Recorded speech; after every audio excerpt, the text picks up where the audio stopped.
Simple future और simple future infinite tense का active to passive voice बनाने का आसान तरीका बतलाऊंगा। फ्यूचर इन्फिनिट टेंस का पहचानने का नियम यह है कि हिंदी के जिस वाक्य के अंत में गा है, गी है, गे रहे इत्यादि रहे तो वह वाक्य जो है फ्यूचर इन्फिनिट टेंस कहते हैं। जैसे मोहन जाएगा, सोहन आएगा, मैं पढ़ूंगा, ये सब जो है फ्यूचर इन्फिनिट टेंस का वाक्य है। इसमें गागेगी रहता है। तो इसका पैसिव बनाने का जो फॉर्मूला है वो है object plus will oblique sell plus be plus verb three plus by plus subject. तो इसमें हम पैसिव वॉइस में करते क्या है? पैसिव वॉइस में हम लोग ये करते हैं कि इसमें हम लोग मेनली जो है सब्जेक्ट और ऑब्जेक्ट का तलाश करते हैं। इसमें मेनली जो है सब्जेक्ट ऑब्जेक्ट का खेल होता है। ऑब्जेक्ट को सब्जेक्ट के स्थान पर रखते हैं और सब्जेक्ट को ऑब्जेक्ट के स्थान पर रखते हैं। इसमें किसी भी वॉइस में आप लोग ये ध्यान रखिएगा कि इसमें का टेंस नहीं चेंज होता है। इसमें एक्स्ट्रा हेल्पिंग वर्ब और जुड़ जाता है और वर्ब थ्री आ जाता है। इसमें जो है टेंस चेंज नहीं होगा। कितने बच्चे जो हैं वो टेंस भी बदल देते हैं, उनको जानकारी नहीं रहने के कारण वो टेंस बदलते हैं। टेंस इसमें नहीं बदलता, इसमें केवल ऑब्जेक्ट और सब्जेक्ट का खेल होता है। ऑब्जेक्ट को सब्जेक्ट का स्थान पर और सब्जेक्ट को ऑब्जेक्ट स्थान पर बनाएंगे। सब्जेक्ट इसमें क्या होता है कि एक्टिव में सब्जेक्ट प्रधान होता है, सब्जेक्ट पर जोर पड़ता है, और पैसिव में ऑब्जेक्ट पर जोर पड़ता है। अब क्वेश्चन नंबर 1 को देखेंगे। इससे पहले ये हम लोग एक बार जान लेते हैं कि आई का जो ऑब्जेक्टिव केस या ऑब्जेक्ट फ्रॉम मी होता है, वी का ऑब्जेक्ट फ्रॉम अस होता है, दे का ऑब्जेक्ट फ्रॉम देम होता है, ही का ऑब्जेक्ट फ्रॉम हिम होता है, सी का ऑब्जेक्ट फ्रॉम हर होता है, इट का ऑब्जेक्ट फ्रॉम इट होता है। इन वर्डों का ये प्रनाउन है। इन प्रनाउनों का हमें हमेशा ऑब्जेक्टिव ग्रुप याद कर रखना होगा, करना ही पड़ेगा। इसको याद कर लेंगे तो हमें पैसिव वॉइस बनाने में सहूलियत मिलेगी। Sunil will win the match. Sunil match जीतेगा, जीता नहीं है, जीतेगा भविष्य में। अब ये पहला वाक्य एक्टिव वॉइस में है, इसका हम पैसिव बनाएंगे। तो क्या करेंगे, इस मैच को, मैच क्या है, हमारा कर्म है, कैसे जानेंगे? अगर हम लोग क्वेश्चन करेंगे कि सुनील क्या जीतेगा, तो इसका जवाब हमें क्या मिलेगा? मैच। तो जिसका जवाब क्या से या किससे से या किसको से मिल जाए वह हमारा ऑब्जेक्ट होता है, और जिसका जवाब कौन से मिले वो हमारा सब्जेक्ट होता है। कौन मैच जीतेगा? तो सुनील। सुनील हमारा क्या हुआ? सब्जेक्ट हुआ। और ऐसे दूसरा तरीका से हम लोग ये देख सकते हैं कि वर्ब के बाद जनरली ऑब्जेक्ट होता है और वर्ब से पहले वाला जो है वो सब्जेक्ट होता है। ये विल के पहले क्या है? सुनील है, तो सुनील हमारा क्या हुआ? सब्जेक्ट हुआ। अब इसका पैसिव बनाएंगे। तो इस मैच को सब्जेक्ट के स्थान पर लाएंगे। उसके बाद इसमें हेल्पिंग वर्ब विल रहेगा। फ्यूचर टेंस में एक एक्स्ट्रा वर्ड आता है बी। ये आप लोग को एकदम पूरा अच्छी तरह से याद रखना है कि फ्यूचर टेंस में एक्स्ट्रा जो वर्ड आएगा वो बी आएगा। बी लिख देंगे। उसके बाद विल वर्ब का थर्ड वर्ब थ्री लिखेंगे ऑन। उसके बाद बाय प्रीपोजिशन लगाकर सब्जेक्ट को लिख देंगे ऑब्जेक्ट के स्थान पर। ये सुनील यहाँ ऑब्जेक्ट के स्थान पर आ जाएगा। तो इसका हिंदी हुआ कि मैच सुनील के द्वारा जीता जाएगा, भविष्य में जीता जाएगा। अब question number 2, he will sing a song. He will sing a song. तो हम लोग क्या करेंगे कि एक्टिव वॉइस और पैसिव वॉइस दोनों का मीनिंग साथ साथ निकालते चलेंगे। इससे फ़ायदा क्या होगा? इससे हमारा दो फायदा होगा। एक तो हम ट्रांसलेशन करना सीखेंगे, और दूसरा जो है इसका पैसिव वॉइस बनाना भी सीखेंगे, जो हमारे भविष्य में काम आएगा। और हमारा धीरे धीरे टेंस पर भी पकड़ बनता चलेगा, और पैसिव वॉइस भी हमारा स्ट्रॉन्ग होता चला जाएगा। क्योंकि किसी भी टेंस का पैसिव बनाने के लिए टेंस पर पकड़ होना जरूरी है, क्योंकि टेंस के बेस पर ही किसी भी टेंस का पैसिव वॉइस बनता है। तो ये हमारा दोनों काम साथ साथ चलेगा। हम एक्टिव का मीनिंग निकालेंगे, एक्टिव मतलब टेंस, और ये पैसिव का मीनिंग निकालेंगे। दोनों काम हमारा ठीक रहेगा। तो he will sing a song, वह एक गीत गाएगा। ये कौन सा टेंस है? फ्यूचर टेंस है। कैसे जानेंगे? क्योंकि इसका अर्थ निकल रहा है गागेगी। अब इसका इस सॉन्ग ऑब्जेक्ट को सब्जेक्ट का स्थान पर लाएंगे, यानी सब्जेक्ट बनाकर सब्जेक्ट का स्थान पर लाएंगे। तो ये यहाँ हमारा ए जो है स्मॉल लिखा है, स्मॉल अक्षर में लिखा गया है, इसको हम यहाँ आनकर कैपिटल करेंगे, क्योंकि सेंटेंस का पहला अक्षर कैपिटल होता है। ये बात इसलिए हम आप लोग बताएं, क्योंकि हम जब पढ़ाते हैं ना तो बहुत बच्चे जो है ये स्मॉल का स्मॉल रख देते हैं, जो ग्रामर के हिसाब से गलत माना जाएगा। सॉन्ग लिखेंगे, उसके बाद सॉन्ग के साथ ये सॉन्ग क्या है, थर्ड सिंगुलर नंबर है, उसके साथ विल होता है, केवल आई और वी के साथ सेल होता है। तो यहाँ पर हम लोग सॉन्ग के साथ क्या करेंगे, विल का प्रयोग करेंगे और एक्स्ट्रा वर्ड बी लगा देंगे, बी। उसके बाद सिंग का थर्ड रूप लिख देंगे, सिंग का थर्ड रूप संग होता है, और उसके बाद बाय प्रिपोजिशन लगाकर इस ही सब्जेक्ट को हिम बना देंगे। ही का ऑब्जेक्ट रूप हिम होता है, और इसको हिम को ही को ऑब्जेक्ट के स्थान पर रख देंगे ऑब्जेक्ट बनाकर, तो ही का ऑब्जेक्ट हिम। ये हमारा पैसिव वॉइस बनकर तैयार हो गया।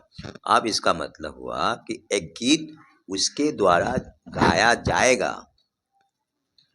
Question number 3, she will cook fish, वह मछली पकाएगी। यह फ्यूचर इंटेंस का वाक्य कैसे जान गए, क्योंकि इसमें गागेगी है। अब ये एक्टिव वॉइस में है, क्योंकि इसमें सब्जेक्ट प्रधान है, इसमें सब्जेक्ट पर जोर पड़ रहा है। अब इसका पैसिव बनाएंगे तो ये सी क्या है, सब्जेक्ट है, क्योंकि इस कार्य को कौन कर रहा है, सी। क्या कर रही है, तो फिश, फिश पका रही है, तो फिश क्या हुआ हमारा ऑब्जेक्ट। अब इस फिश को सब्जेक्ट के स्थान पर लाएंगे, और उसके बाद फिश के साथ fish third person singular number, इसलिए यहाँ पर विल लगाएंगे, और विल के बाद फ्यूचर टेंस, फ्यूचर इंटेंस में हमेशा बी एक्स्ट्रा वर्ड जुटेगा, ये ध्यान में रखना है। बी लिखेंगे, उसका कुक का वर्ब थ्री लिख देंगे, कुकड, कुक का वर्ब थ्री कुकड होता है। उसके बाद बाय प्रिपोजिशन लगाकर इस सी का ऑब्जेक्ट फॉर्म हर होता है, हर, इस सी का ऑब्जेक्ट फॉर्म हर, यहाँ पर हर लिख देंगे। तो हमारा पहला का मतलब हुआ, एक्टिव का मतलब हुआ कि मछली पकाई जाएगी, और मछली उसके द्वारा पकाई जाएगी, वह मछली पकाएगी और मछली उसके द्वारा पकाया जाएगा। Question number 4, a little boy will catch a snake, एक छोटा लड़का एक सांप पकड़ेगा। अब ये ए लिटिल बॉय क्या है, हमारा सब्जेक्ट है, क्योंकि एक काम कौन कर रहा है, ए लिटिल बॉय। कितने लड़के क्या करते, बॉय यहाँ लिखेंगे, लिटिल यहाँ लिख देंगे, वहाँ लिख देंगे, नहीं, मेरा सब्जेक्ट ए लिटिल बॉय तक है, क्योंकि लड़का कैसा है, छोटा है, कै गो है, एक गो है। ए लिटिल बॉय हमारा सब्जेक्ट है, ऑब्जेक्ट हमारा स्नेक है, ए स्नेक है। अब ए स्नेक को यहाँ पर सब्जेक्ट के स्थान पर लाएंगे, और उसके बाद विल लिखेंगे, क्योंकि थर्ड पर्सन सिंगुलर नंबर या प्लूरल नंबर में वी होता है, केवल फर्स्ट पर्सन आई वी में सेल का प्रयोग करते हैं जनरली। उसके बाद इसमें फ्यूचर में बी लगता है, बी लिखेंगे, उसका केज का तीसरा रूप लिख देंगे कॉट, और बाय प्रिपोजिशन लगाएंगे। उसके बाद जो सब्जेक्ट हमारा लिटिल बॉय, उसको ऑब्जेक्ट के प्लेस में रख देंगे, बाय ए लिटिल बॉय। अब इसका हिंदी हुआ कि एक सांप एक छोटा लड़का के द्वारा पकड़ा जाएगा। क्वेश्चन नंबर 5 पर ध्यान देंगे। वी शैल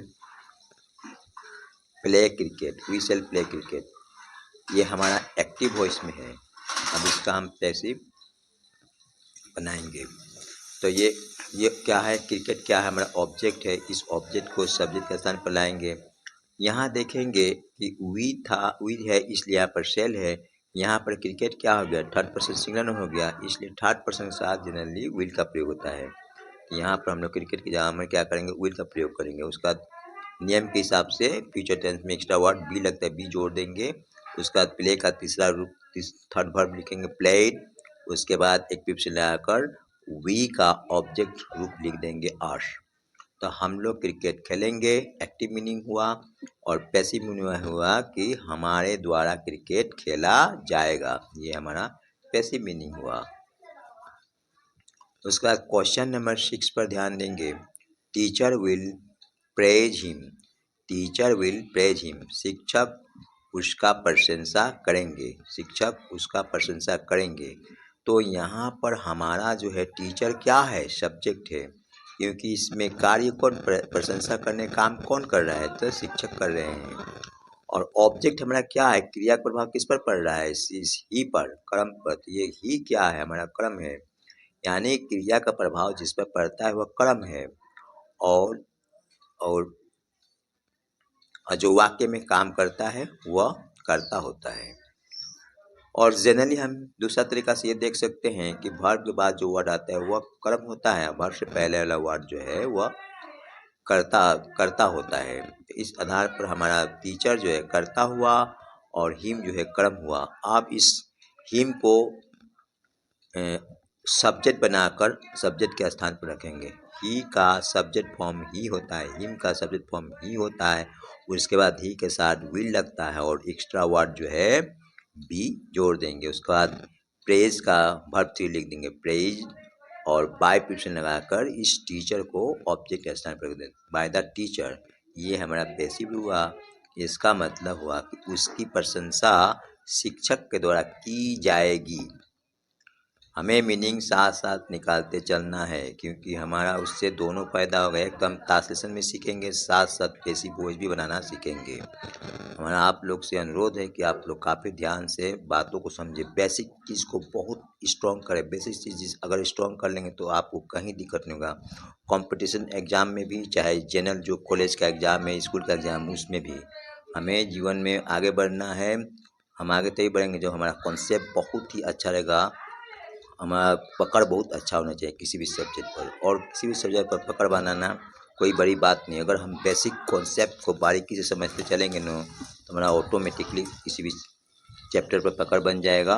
और एक बात ये भी है कि हमें निरंतर अभ्यास करते रहना है। अभ्यास में बहुत दम है, अभ्यास में कुछ भी बना सकता है। They will help the poor. यहाँ दे क्या है, सब्जेक्ट है, पुअर क्या है, ऑब्जेक्ट है। वे लोग गरीबों का मदद करेंगे।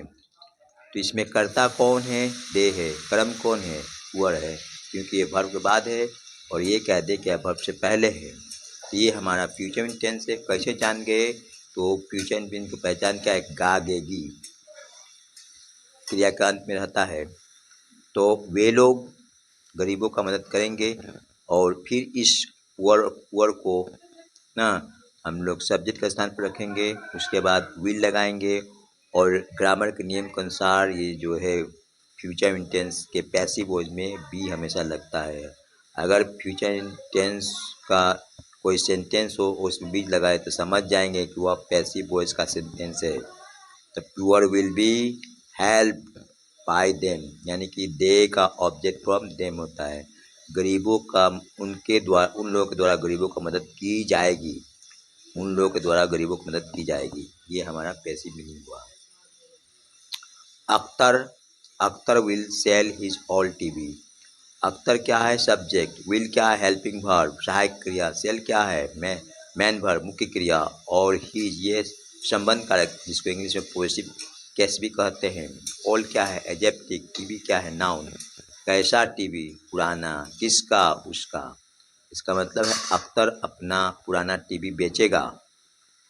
तो इसका हम लोग क्या करेंगे, पैसिव बनाएंगे। तो पैसिव में हम लोग करते क्या है, ऑब्जेक्ट को सब्जेक्ट के स्थान पर रखते हैं और सब्जेक्ट को ऑब्जेक्ट के स्थान से। बहुत आसान है, खाली आप लोग काफ़ी ध्यान से पढ़िए, बातों को पूरा बारीकी से समझिए, जो चीज़ उसमें याद रखना उसको पूरा कंठस्थ कर लीजिए और एक सेंटेंस को लिखिए और उसका एक्टिव भी पैसिव भी 20-30 बार लिख कर प्रैक्टिस कीजिए। उसका देखिएगा कि वो अगर आपका ब्रेन में बैठ गया तो उससे रिलेटेड सवाल जो भनाभन बनेगा। तो आपको कोई भी एकदम आसान लगने लगेगा, बुझाएगा हवा है ना। ये भी एक अच्छा मंत्र है। आप इज इज ऑल टीवी को हम लोग पहले सब्जेक्ट के स्थान पर रखेंगे। उसके बाद हम लोग जानते हैं कि फ्यूचर ये थर्ड पर्सन सिंगुलर के साथ हम लोग जनरली विल का प्रयोग करते हैं, विल लिख देंगे और इसका जो एक्स्ट्रा वर्ब होता है बी उसको रखेंगे और सेल का वर्ब थ्री लिख देंगे। जिस सेल का verb three, sell, sold, sold, sold लिख देंगे। उसके बाद बाय प्रिपोजिशन लगाकर इस अख्तर सब्जेक्ट को ऑब्जेक्ट के स्थान पर रख देंगे। तो इस अख्तर अपना अपना पुराना टीवी बेचेगा और उसका उसका पुराना टीवी अख्तर के द्वारा बेचा जाएगा, या अख्तर का अपना पुराना टीवी अख्तर का पुराना